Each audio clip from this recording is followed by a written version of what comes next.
दुर्गादास नाम का एक किसान होता है जो कि बहुत ही धनवान होता है, लेकिन वह साथ ही साथ आलसी भी होता है। अपने आलसपन की वजह से वह कभी भी अपने खेत खलिहान नहीं जाता और ना ही अपनी गाय भैंसों की देखरेख करता है। अपने आलसपन की वजह से वह अपने घर के सामानों की भी देखभाल नहीं करता। इस प्रकार से वह अपने प्रत्येक कार्यों के लिए वह अपने नौकरों के ऊपर निर्भर रहने लग जाता है, जिसकी वजह से उसको खेत खलिहान में बहुत बड़ा घाटा होता है और उसको गाय भैंस के दूध से भी कोई लाभ नहीं होता। इस वजह से दुर्गादास काफी दुखी रहने लग जाता है। एक दिन उसका मित्र उसके पास उससे मिलने आता है और उसका मित्र हरिश्चंद्र उससे जब पूछता है कि कहो मित्र, तुम कैसे हो, तो दुर्गादास बहुत दुखी होकर अपने घर की व्यवस्था का हाल सुनाता है। लेकिन हरिश्चंद्र बुद्धिमान होता है और वह उसके घर की कुव्यवस्था को देखते ही तुरंत भाग जाता है और मन ही मन सोचता है कि अगर मैं दुर्गादास को इस तरीके से बोलूंगा कि दुर्गादास, तुम बहुत ही आलसी हो, तुम्हारे जो घर की आज दुर्दशा हो रही है वो तुम्हारे आलसपन की वजह से ही हो रही है। अगर मैं ऐसे दुर्गादास को बोलूंगा तो मेरा मित्र भड़क जाएगा और इस बात को कभी स्वीकार नहीं करेगा। हरिश्चंद्र जो कि बुद्धिमान रहता है वो सोचता है कि क्यों ना मैं इसको एक योजना बताऊं और उसके तहत अगर ये कार्य करेगा तो इसका दुख अवश्य दूर होगा।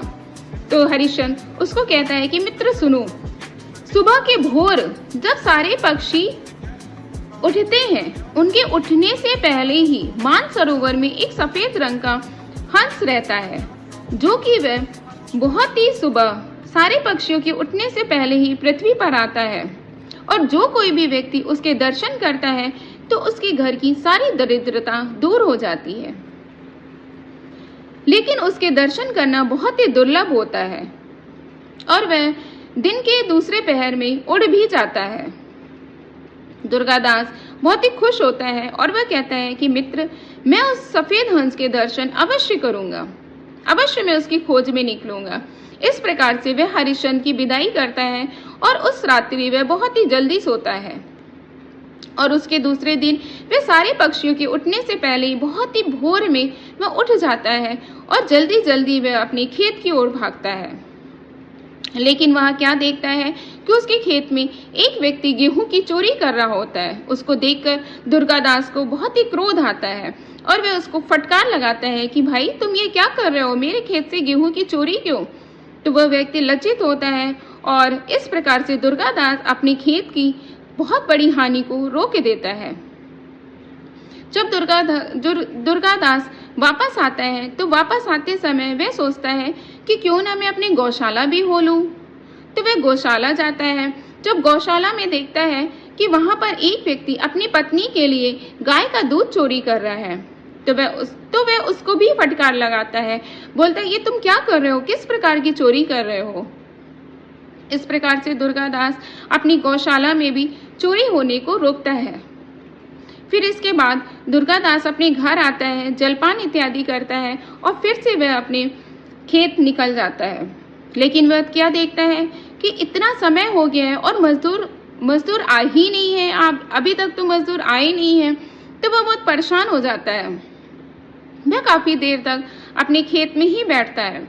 जब उसके मजदूर दिन के दूसरे पहर में आते हैं तो वह उनसे आने का कारण पूछता है। वो मजदूर बहुत ही लज्जित होते हैं क्योंकि उनके पास कोई कारण नहीं होता। इस प्रकार से दुर्गादास अपने दिन भर की सारी जो दिनचर्या होती है उसको व्यवस्थित करता है और जो बड़ी बड़ी हानियां होती हैं उनको होने से रोक देता है। धीरे धीरे इस प्रकार ये कार्य करते करते दुर्गादास को 1 महीने हो जाते हैं। लेकिन उसको सफेद हंस के दर्शन तो नहीं होते, लेकिन उसके सारे बिगड़े कार्य सही तरीके से चलने लगते हैं। एक दिन उसका मित्र हरिश्चंद्र उसके घर आता है और वह दुर्गादास अपने मित्र हरिश्चंद्र को देखते हुए बहुत ही खुशी होता है और कहता है कि मित्र, तुमने जो मुझे बात बताई थी उस सफेद हंस को देखने की, वो सफेद हंस तो मुझे नहीं दिखा, लेकिन हाँ, मैंने इधर भी जो परिश्रम किया, जो पुरुषार्थ किया, जो मेहनत करी, उससे मेरे मेरे जो हानि हो रही थी वो सारी हानियां रुक गई। इसके लिए मैं तुम्हें बहुत बहुत धन्यवाद देता हूँ। तो हरिश्चंद्र कहता है कि मित्र सुनो, वो जो मैं तुमको सफेद हंस की बात बता रहा था, वो सफेद हंस तुम्हारा परिश्रम ही है। जब कोई व्यक्ति परिश्रम करता है और कर्मठ बनता है तो उस व्यक्ति के सारे बिगड़े कार्य ठीक होने लग जाते हैं। इसलिए व्यक्ति को हमें अपने जीवन में कभी भी आलसपन नहीं दिखाना चाहिए। जो व्यक्ति आलसी होता है और अपने सारे कार्यों के लिए नौकरों पर निर्भर हो जाता है, उसके सारे कार्य बिगड़ने लग जाते हैं।